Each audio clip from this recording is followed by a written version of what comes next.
ఈ గెలుపు అనేది ఇక్కడ గూటూరు సర్పంచ్కి మీకు ఈ అసలు నర్సరీ విషయంలో ఏమైనా అభిప్రాయాలు వచ్చినాయి. సర్పంచ్ వాళ్ళ భర్త వచ్చిండు, చంద్రమొయిలే అంటారు. సర్పంచ్ మీ సర్పంచ్ గారు మాట్లాడుకొని ఏం చేసినంటే, అంటే పరిధి మీదేనా ఇప్పుడు? పరిధి మాదే.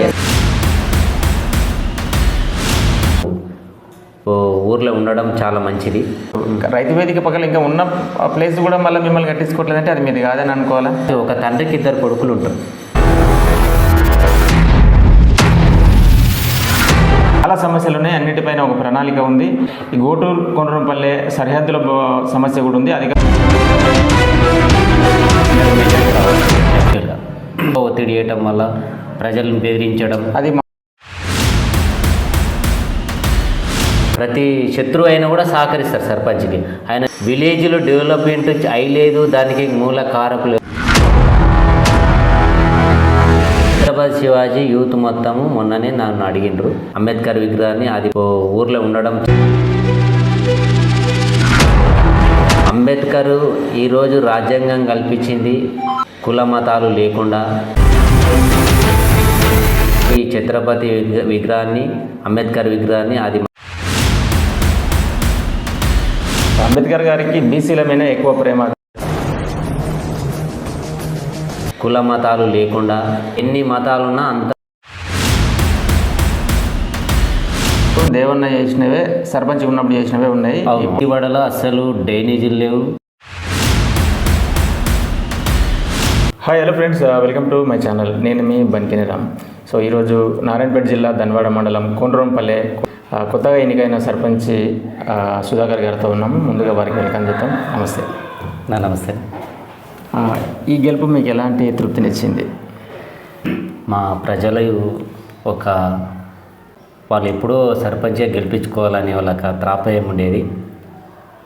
ఖచ్చితంగా సర్పంచ్గా నిన్ను గెలిపించుకోవటం, ఆ సీటు మీద నేను కూర్చొని పెడతామని కూడా చాలా నాకన్నా ఎక్కువ ఇంట్రెస్ట్ తీసుకున్నాం పేద ప్రజలు. ఎందుకంటే గతంలో కూడా నేను స్వల్ప మెజార్టీతో ఓడిపోయినా, అప్పుడే మిస్టేక్ అయింది, ఈసారి మిస్టేక్ కానీయమని చెప్పి వాళ్ళు, నేను ప్రచారంకి వెళ్ళిన సందర్భంలో కూడా వాళ్ళు నన్ను చూసి కన్నీరుతోనే నాకు స్వభావం పలికిండ్రు. సో మీరు గెలిచిరని అనౌన్స్మెంట్ వచ్చిన తర్వాత ఆ క్షణంలో మీకు ఎలా అనిపించింది? ఆ క్షణాలు నేను ఖచ్చితంగా నాకు ప్రజలను ఏమంటారు, నన్ను ఎట్లా గెలిపిస్తారని చెప్పి నేను అంటే ఒక ఎలక్షన్ వారం క్రితం మీకు బాగా సపోర్ట్ ఉండేది. మళ్ళీ ఒక 3 రోజులు సమీకరణలు మారుతూ వచ్చినాయి. మీకు మెజార్టీతో గెలిపించే ఉండేది, తర్వాత కొంచెం మారుతూ అప్ అండ్ డౌన్ అవుతూ చివరికి మళ్ళీ మంచి మెజార్టీతో గెలిపించారు. గెలిచిన ఆ క్షణాల మీ ఆనందం అంటే ఫస్ట్కి వెళ్ళి నాకు ప్రజల మీద నమ్మకం ఉంది. ఖచ్చితంగా నేను గెలుస్తా, కానీ మెజార్టీ అనేది నేను 100% 250-300 మెజార్టీ రావాలి నాకు. యాక్చువల్గా ఆ ఒక 1 డే మాత్రం నాకు కొంచెం ప్రాబ్లం అయింది. అక్కడ ఏమైందంటే కొంచెం వాళ్ళు ఎక్కువ ఒత్తిడి చేయటం వల్ల, ప్రజలను బెదిరించడం, అది మారుతూ ఉంటాయి. ఇంకా అట్లా చేయటం వల్ల నాకు కొంచెం మెజార్టీ అనేది తగ్గింది. అంత తప్ప వల్ల ఏం జరగలేదు. ప్రధాన రోడే బాగాలేదు, ఊర్లోకి వచ్చే రోడే వాస్తవం. ఇది మీ ప్రణాళిక ఏముంది? 5 సంవత్సరాలలో గ్రామాన్ని ఎలా అభివృద్ధి చేయాలి? రోడ్ల విషయాలు కానీ, డ్రైనేజీలు, ఇవి చాలా ఉంటాయి. మెయిన్ రోడే బాగోలేదు. రోడ్డు విషయానికి వస్తే ఖచ్చితంగా రోడ్డు నేను కూడా మొన్న మాట్లాడినా సార్ దగ్గర, ఖచ్చితంగా నాకు రోడ్డు శాంక్షన్ కావాలి, ఇమ్మీడియట్గా కావాలి. ఒకవేళ లేట్ అయిన పరిస్థితిలో ఉన్నా కూడా నాకు మట్టి సహకరించినా రోడ్డు చేయాలి ఫస్ట్ అని చెప్పిన, తప్పకుండా చేద్దామని చెప్పి కూడా హామీ ఇచ్చిండ్రు. ఇంకొకటి ఎస్సీ వాడలో అసలు డ్రైనేజీలు లేవు, సీసీ రోడ్లు లేవు. 7వ వార్డులో సీసీ రోడ్లు, కరెంటు సమస్యలు. ఇంకొకటి 7వ వార్డులో అదే చెప్తున్నారు, అప్పుడు ఉమ్మడిగా ఉన్న గ్రామ పంచాయతీ ఉన్నప్పుడు దేవన్న చేసినవే, సర్పంచ్ ఉన్నప్పుడు చేసినవే ఉన్నాయి. ఇప్పుడు గత సర్పంచ్ ఏం పట్టించుకోలేదు, ఈ సర్పంచ్ అన్న పట్టించుకొని ఎస్సీ వార్డుల సమస్యలు పరిష్కరించాలని చెప్పి ఇక్కడ ప్రజలు కోరుతున్నారు.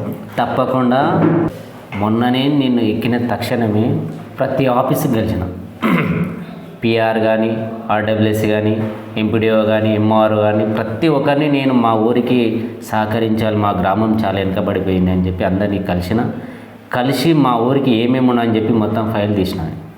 అంటే గతంలో ఇంతవరకు పిఆర్ ప్రవీణ్ సార్ ఉన్నాయి, అప్పట్లో నేను ఎస్సీ వాడకు చాలా ఇట్లా ఇబ్బందులు అని చెప్తే ఆయన ద్వారా నేను మీరు ప్రతిపక్షం ఉన్నప్పుడే సార్ దగ్గర రాపించినాం. అప్పుడు రాపిస్తే ఆ పనులు వచ్చింటావని ఆ భావనతోనే నేను డైరెక్ట్ పిఆర్ఈ గారిని కూడా కలిస్తే ఆయన పిలిపించి మొత్తం ఎస్సీ వాడని చూపించి మొత్తం శాంక్షన్ ఉంది మాకు. అండర్ గ్రౌండ్ కానీ plus CC road 24 lakhs sanction ఉంది.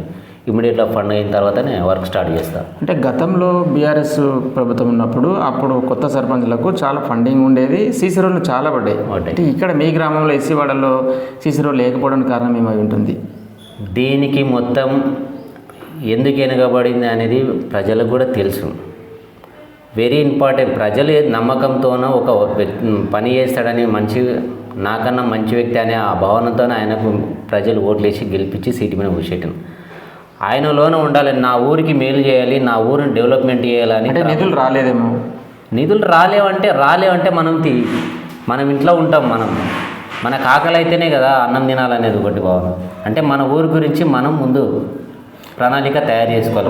గోటూరు తీసుకుంటే గోటూరులో విపరీతమైన సీసీ రోడ్లు, అంటే ఎక్కడ రోడ్డు ప్రాబ్లం లేకుండా చాలా సీసీ రోడ్లు, డ్రైనేజ్లు అయినాయి. అంటే నిధులు ఉన్నాయని మనం అర్థం చేసుకోవచ్చు. అంటే ఇప్పుడు సర్పంచ్ లేక 2 సంవత్సరాలు, అంతకుముందు 5 సంవత్సరాలు, అంటే దాదాపు 10 సంవత్సరాల నుంచి మీ గ్రామంలో ఎస్సీ వార్డుని పట్టించుకున్న నాయకులు లేరు. సర్పంచ్ కానీ ప్రతిపక్షం నుండి మీరు కృషి చేసామని చెప్తున్నారు. అసలు ఎందుకు ఇలా జరిగింది? ఎస్సీ వార్డు మీద ఎందుకు వివక్ష?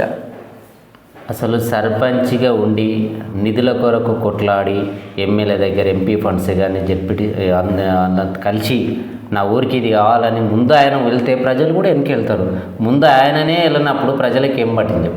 ప్రతిపక్షములు కూడా ఎట్లా కొట్లాడతారు? రేపు ఒక సర్పంచ్గా ఉన్నప్పుడు బాధ్యత తీసుకొని ఆయన ముందు వెళ్తే ఆయనతో పాటు శత్రువు అయినా కూడా అరే సర్పంచ్ మా ఊరికి ఇట్లా ఆయన కొట్లాడుతున్నాడు అని చెప్పి ఎవరికైనా ఉంటుంది, ఇంతనన్నా ఉంటుంది. ఊరు గురించి పోరాటం చేసినప్పుడు ప్రతి శత్రువు అయినా కూడా సహకరిస్తారు సర్పంచ్కి. ఆయన నెగ్లెక్ట్ చేయడం వల్లనే ఈరోజు మా గ్రామం వెనుకబడి. అంటే బడ్జెట్ ఉండి నెగ్లెక్ట్ చేసి తప్పకుండా అది టీఆర్ఎస్ ప్రభుత్వంలో విలేజ్లో డెవలప్మెంట్ అయ్యలేదు. దానికి మూల కారకులు ఎవరంటే సర్పంచులు.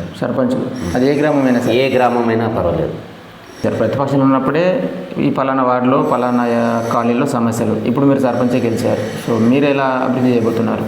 నేను తప్పకుండా 100% అండర్ గ్రౌండ్ చేస్తాను.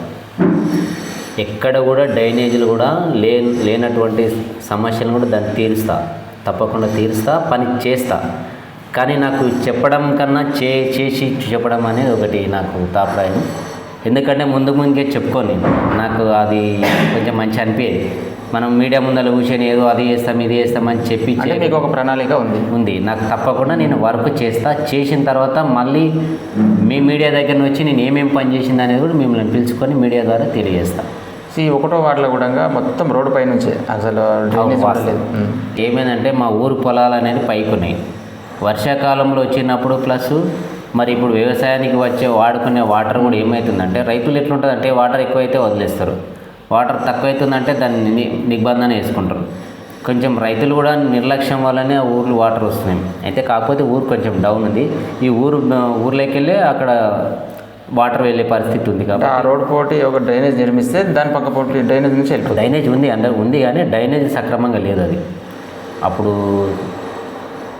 గతంలో కట్టించిన డ్రైనేజీలు ఉన్నాయి. మా సర్పంచ్ వచ్చినప్పుడు ఒక డ్రైనేజ్ కూడా ఏం చేయలేదు. 7వ వార్డులో కరెంటు సమస్య అంటే ఏంటి? అంటే స్తంభాలు ఇళ్ళ పైన ఉన్నవే. 7వ వాడలో ఏమవుతుందంటే అక్కడ కరెంటు ఎస్సీ వాడల కరెంటు ఉంది అంటే అక్కడ ఒక బుడ్డి ఏర్పాటు చేయాలి ఎస్సీ వాడకు. అది కూడా ఇమీడియట్గా చేపిస్తా అని కూడా చెప్పిన.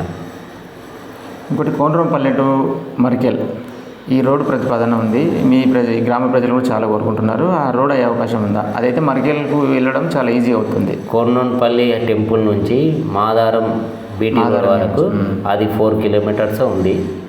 అది తప్పకుండా అది శాంక్షన్ చేయాలని కూడా మేము ఇంతవరకు కూడా చెప్పిన ఎమ్మెల్యే గారికి. అది పెట్టమని ఎస్టిమేషన్ వేసేయమని కూడా చెప్పిండ్రు. తప్పకుండా ఎస్టిమేషన్ వేయించి ఇస్తాం. సో ఈ 5 సంవత్సరాలు ఈ పాలన ఎలా ఉండబోతుంది? గ్రామం ఎలా ఉంటుంది? ఇప్పుడు గ్రామ పంచాయతీ అంటే చిన్న చిన్న రాజకీయాలు ఉంటాయి. ఓడిపోయిన వాళ్ళకు గెలిచిన వాళ్ళకు రాజకీయాలు ఉంటాయి. ఒక సర్పంచ్గా ఊరికి ఎదిగినందుకు ఊర్లో ఎవరు శత్రువు అయినా కూడా నేను కుటుంబ సభ్యులు కాబట్టి వాళ్ళు శత్రువు అయినా కూడా వాళ్ళకు నేను సహకరిస్తాను. ఎందుకంటే వాళ్ళు మనకు చేయకపోవచ్చు, కానీ నా గ్రామం బిడ్డలే కదా. ఎక్కడైనా ఏమైనా అన్యాయం జరిగితే వాళ్ళ తరపున నేను ఒకవేళ వాళ్ళు ఎవరు మీ సర్పంచ్ అని నా పేరు చెప్పాల్సిందే కదా అన్నప్పుడు నేను వాళ్ళకు ఖచ్చితంగా నేను న్యాయం చేస్తాను. కోనరంపల్లి గ్రామంలో ఛత్రపతి శివాజీ స్టాచ్యూ పెట్టాలని చాలామంది యువకులు కోరుకుంటున్నారు. అదే సమయంలో ఎస్సీలు కూడా అంబేద్కర్ గారి విగ్రహం కూడా పెట్టాలి అనేసరికి అక్కడ చిన్న గొడవ అయిపోతుంది. ఛత్రపతి శివాజీ యూత్ మొత్తము మొన్ననే నన్ను అడిగిండ్రు, కాకపోతే మాకు ప్లేసులు ఇబ్బంది ఉన్నాయి. వాళ్ళు ఒక 3 ప్లేసులు చెప్పిండ్రు, యూత్ అంతా కలిసి ఒక 3 ప్లేసులు చెప్పిండ్రు. ఎక్కడ పెడితే బాగుంటాయి అనేది మా గ్రామ పెద్దలతో అందరు నిర్ణయించి వాళ్ళతో కలిసి తెలుసుకొని ఎక్కడ డిసైడ్ చేయాలనేది నా అభిప్రాయం. ఇప్పుడు నా సొంత డిసిజన్ తీసుకుంటే బాగుండదు కదా. అంటే మహనీయుల విగ్రహాలు అనేది అందరూ స్వాగతించి పెట్టాల్సిందే. ఎందుకంటే గ్రామ ప్రజల వాళ్ళ అందరు నచ్చి ఇప్పుడు మనం చేసే పని అందరినీ నప్పించి చేయడమే ఉత్తమం. ఈ అంబేద్కర్ గారి విగ్రహం పెట్టాలని ఎవరెవరు కొడుతున్నారు? ఓన్లీ ఎస్సీలే కొడుతున్నారా? ఇతరులు కూడా అంబేద్కర్ విగ్రహానికంటే అందరికీ అవసరం, కానీ వ్యతిరేకిస్తున్నారు. అంటే ఛత్రపతి శివాజీ కూడా ఒక మంచి రాజు, అంటే పరిపాలించే వాళ్ళకందరికీ ఒక స్ఫూర్తి. రాజు ఎలా ఉండాలి, స్వాగతించాల్సిందే ఛత్రపతి శివాజీ విగ్రహం. ఛత్రపతి శివాజీ స్టాచ్యూ గ్రామంలో ప్రతి ఒక్కరూ, ఇంకా పరిపాలించే వాళ్ళు, ముఖ్యమంత్రులు కానీ, మంత్రులు కానీ, ఎమ్మెల్యేలు కానీ, సర్పంచులు కానీ పరిపాలించే వాళ్ళు ఛత్రపతి శివాజీని ఒక ఆదర్శం, ఒక రాజు ఎలా పరిపాలించిండో ఆయననే ఒక స్ఫూర్తిగా తీసుకొని మనకు స్ఫూర్తిగా తీసుకోవచ్చు. సో ఆ విగ్రహాన్ని పెట్టడానికి ఊరంతా కృషి చేయాల్సిందే. At the same time Ambedkar విగ్రహం అనేటాలకు అక్కడ గొడవడాల్సిన అవసరం లేదు. ఎందుకంటే ఇప్పుడు మీరు సర్పంచులుగా వార్డు మెంబర్లుగా ప్రమాణం చేశారు, భారత రాజ్యాంగంలో ప్రమాణం చేసి.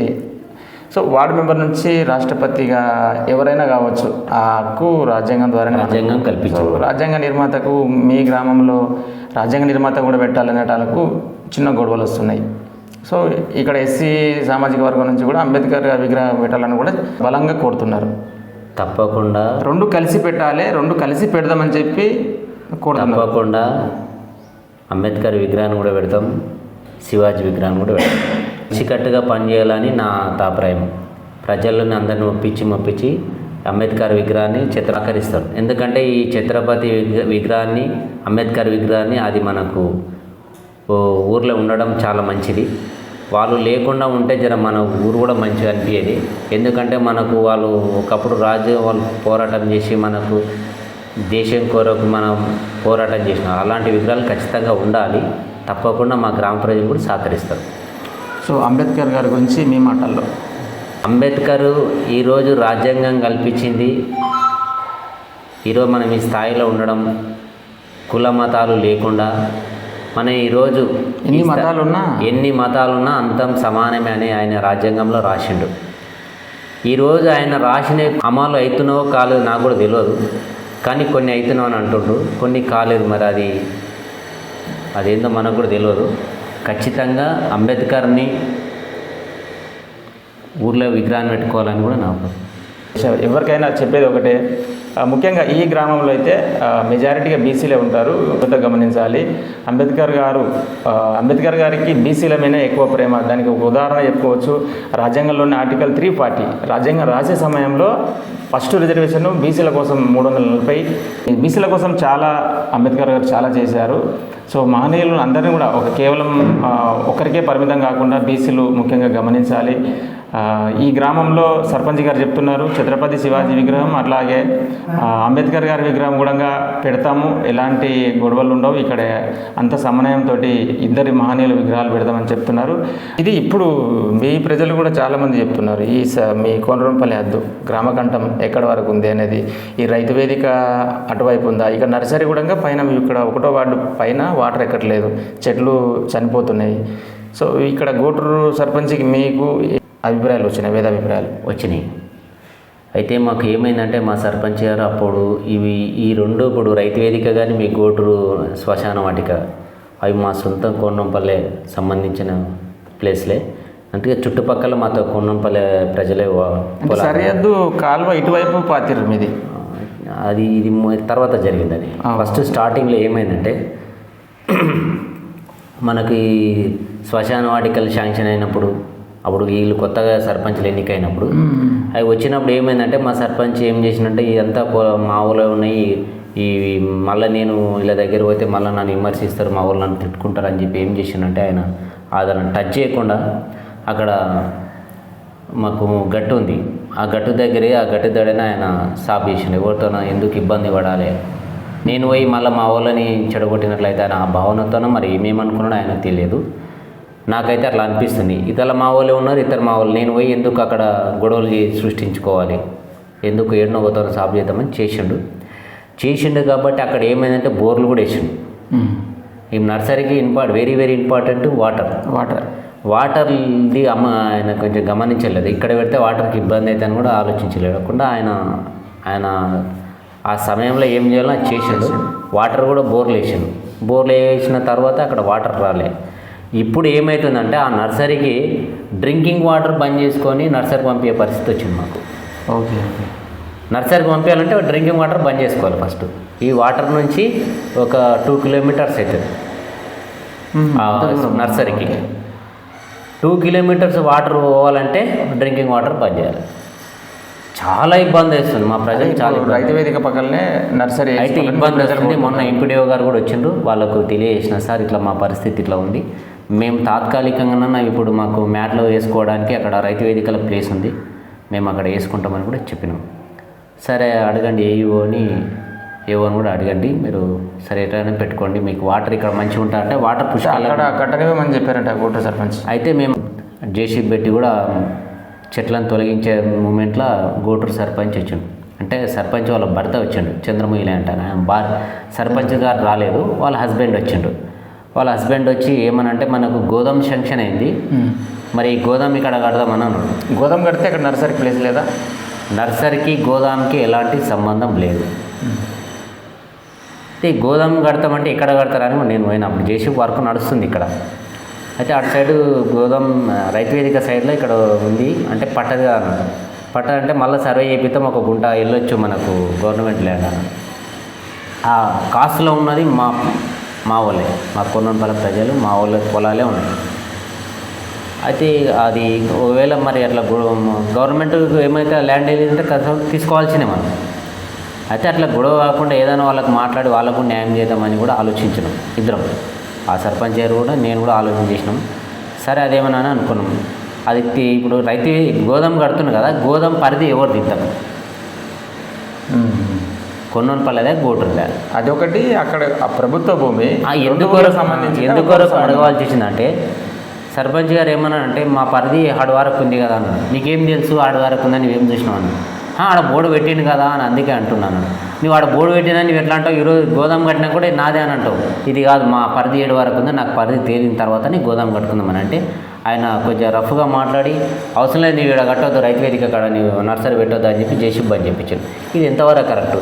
మా పొలాలనే వచ్చి ఇప్పుడు గవర్నమెంట్ ల్యాండ్ ఉంటే మేము ఆక్రమించుకోవాలి ఫస్ట్. మాకు లేదా, మాకు నర్సరీ ఉంది, శ్మశాన వాటికి డంపింగ్ యార్డ్ ఉంది, మాకు ఎక్కడ గవర్నమెంట్ ల్యాండ్స్ లేవు. అంటే మా పరిధిలో మేము వేసుకోకుండా మీకు ఒకటి కల్పించినాం. ఆ రోజు మా సర్పంచ్ మీ సర్పంచ్ గారు మాట్లాడుకొని ఏం చేసినంటే, అంటే పరిధి మీదేనా ఇప్పుడు? పరిధి మాదే, శ్మశాన వాటిక కట్టే ప్లేస్లో మా వాళ్ళు కట్టనీకి అబ్జెక్షన్ చేసిండు.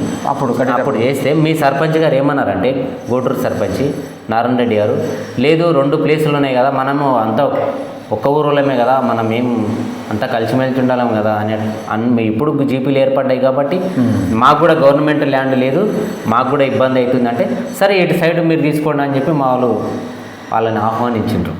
అంటే మనం గొడవ పడద్దు, కలిసిమెలిసి ఉందాం అనే లెక్కల పరిధి మీద అయినప్పటికీ అప్పుడు ఇద్దరికి ఉంటుంది, ఇద్దరికి వేదిక అయినా శ్మశాన వాటిక లెఫ్ట్ సైడ్ ఒకటి ఉంది, రైట్ సైడ్ ఒకటి ఉంది కదా, మేము ఇటు సైడ్ ఉంటే మీరు అటు సైడ్ ఉన్నా అని చెప్పి ఒప్పందం చేసుకున్న తర్వాత ఏమైందంటే రైతు వేదిక శాంక్షన్ వచ్చింది.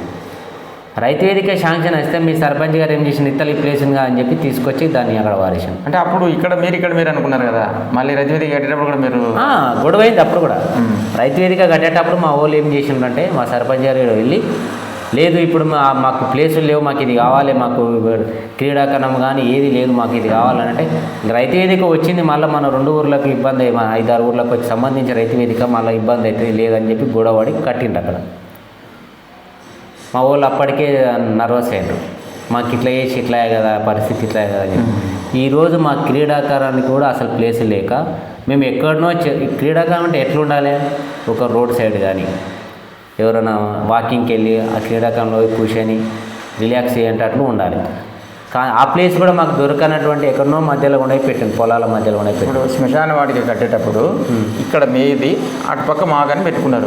అయితే మళ్ళీ రైతు వేదిక కట్టేటప్పుడు కూడా మీరు కన్ఫ్యూజ్ అయ్యి సరే ఇచ్చేసి. కన్ఫ్యూజ్ కాదు, దౌర్జన్యం. గోటూరు వాళ్ళు అది మొత్తానికి దౌర్జన్యం. అది అంటే ఇద్దరికి అవుతుందని చెప్పారా దౌర్జన్యం అంటే? మరి దౌర్జన్యంతోనే కదా సార్. ఇప్పుడు 2 గ్రామాలకు అయితే అని చెప్పింటారు. ఇప్పుడు మాకు ప్లేసు మీది, ప్లేస్ మాది, మా పరిధి అన్నప్పుడు అది మాకు వదిలేయాలి. రైతు వేదిక ఇట్లా వచ్చింది, మా సర్పంచ్ గారితో తీర్మానం ఒప్పందం చేసినా చేసుకోవాలి కదా. రైతు వేదిక కట్టిన సైడు కొండరంపల్లెకు నా శ్మశాన వాటిక కట్టింది గోటూరు అని చెప్పుకున్నారు. ఓకే, రైతు వేదిక కూడా కట్టిర్రు. రైతు వేదిక పక్కన ఇంకా ఉన్న ప్లేస్ కూడా మళ్ళీ మిమ్మల్ని కట్టించుకోవట్లేదంటే అది మీది కాదని అనుకోవాలా? మరి కాదని ఇప్పుడు అది ఆ భావనతోనే వాళ్ళు దిగింటారు. అందుకే ఎంఆర్ఓ గారికి కూడా నేను లెటర్ ఇచ్చినాం. అంటే చెప్పలేదా మీరు రైతు వేదిక ఈ ప్లేస్ మొత్తం మాకే, అటు ప్లేస్ గోటూరుకి, ఇటు ప్లేస్ మాకు, అయినా సరే రైతు వేదిక కట్టనిచ్చినాము కానీ పక్క ప్లేస్లో కూడా మాకు నర్సరీ వేసుకొని లేకుంటే ఎట్లా అనేది మీరు అడగడం జరిగింది? చెప్పినాము, మాట్లాడినాము. చెప్తే ఆయన అర్థం చేసుకునే పరిస్థితి లేడు. డైరెక్ట్ వచ్చి జేసీబీ తనకే జేసీబీ బంద్ చేయి అని చెప్పి బంద్ చేయించి. సో అక్కడ నర్సరీ నిర్మించడానికి మీరు ఎలా ముందుకు వెళ్తున్నారు? తప్పకుండా మేము అధికారుల ద్వారానే వెళ్తాం. మేము నా సొంత రైట్స్తో మా బలగం ఇది అదనే చట్ట ప్రకారం చట్టం ఏం చెప్తే దానికి కట్టుబడి ఉంటాం. మేము కూడా మీ గోటూరు బిడ్డలే మేము. కానీ ఈరోజు మిమ్మల్ని నమ్ముకొని మిమ్మల్ని మావతో పెట్టుకుంటే ఈ లాస్ట్కి వస్తే మేము ఏదో పాకిస్తాన్ వాళ్ళు అన్నట్లు ఈరోజు జాడి తండ్రి వాటా సమాన భాగం వస్తుందా రాదా? వస్తుంది. మరి అట్లాంటప్పుడు ఇప్పుడు ఎవరెవరో ఏమేమి మాట్లాడతారు, ఇవన్నీ మా గోటూరు భూములే, మీదేంది అవుతుంది అని మీరు చట్ట ప్రకారం నక్ష తీపిచ్చి అధికారుల దృష్టికి తీసుకెళ్తే అక్కడ అధికారుల బృందం వచ్చి ఈ 2 గ్రామాల శివార్ల ఎవరికి ఎక్కడి వరకు వస్తుంది, ఎవరికి ఏంది అనేది వాళ్ళు డివైడ్ చేస్తారు. ఇప్పుడు ఎందుకంటే మీకు కొన్ని విషయాలు తెలియకపోవచ్చు, గోటూరు సర్పంచ్ కొన్ని విషయాలు తెలియకపోవచ్చు, అధికారులు వస్తే అధికారులే పంపకం చేస్తారు. చట్ట ప్రకారంగా అది మాకు గవర్నమెంట్ ప్రకారంగా వాళ్ళు అనుసంధానంలోనే మేము వెళ్తాం. మా పరిధి 7 వరకు ఉంది. గవర్నమెంట్ ఏం చెప్తే దానికి మేము రూల్ పాటిస్తాం. సర్పంచ్ సుధాకర్ గారితో స్పెషల్ ఇంటర్వ్యూ. సో చాలా సమస్యలు ఉన్నాయి, గ్రామాన్ని అనేక విధాలుగా అభివృద్ధి చేస్తాం. చాలా సమస్యలు ఉన్నాయి, అన్నిటిపైన ఒక ప్రణాళిక ఉంది. ఆ ప్రణాళికలతో 5 సంవత్సరాల ముందుకు వెళ్ళి గ్రామాన్ని అభివృద్ధి చేస్తాం. అట్లాగే ఈ గోటూరు కొండరంపల్లె సరిహద్దుల సమస్య కూడా ఉంది, అధికారుల దృష్టికి తీసుకువెళ్తున్నాం. చట్టబద్ధంగా అధికారుల దృష్టికి తీసుకువెళ్ళి అధికారులను తీసుకొచ్చి అక్కడ నర్సరీ నిర్మించుకోవాలి. సో ఆ సమస్యను కూడా పరిష్కరించుకుంటాము అని వారి మాటల్లోనే తెలియజేస్తున్నారు. అట్లాగే గ్రామంలో ఛత్రపతి శివాజీ అంబేద్కర్ గారి విగ్రహం పెట్టాలని గ్రామ ప్రజలు యువత కోరుకుంటున్నారు. అందరినీ సమన్వయం చేసుకొని 2 విగ్రహాలు ఒకేసారి పెడతాము. అందరికి సంబంధించిన మహనీయులు 2 విగ్రహాలు ఒకటేసారి పెడతాము. ఎలా 5 సంవత్సరాలు అభివృద్ధి చేసిన తర్వాత మరొక ఇంటర్వ్యూ ఇస్తాను అని చెప్పి వారి మాటల్లోనే చెప్తున్నారు. సో ఫ్రెండ్స్, ఇది మరొక వీడియోతో మీ ముందుకు వస్తా. సబ్స్క్రైబ్ సామాన్య జీవితం యూట్యూబ్ ఛానల్. Thank you.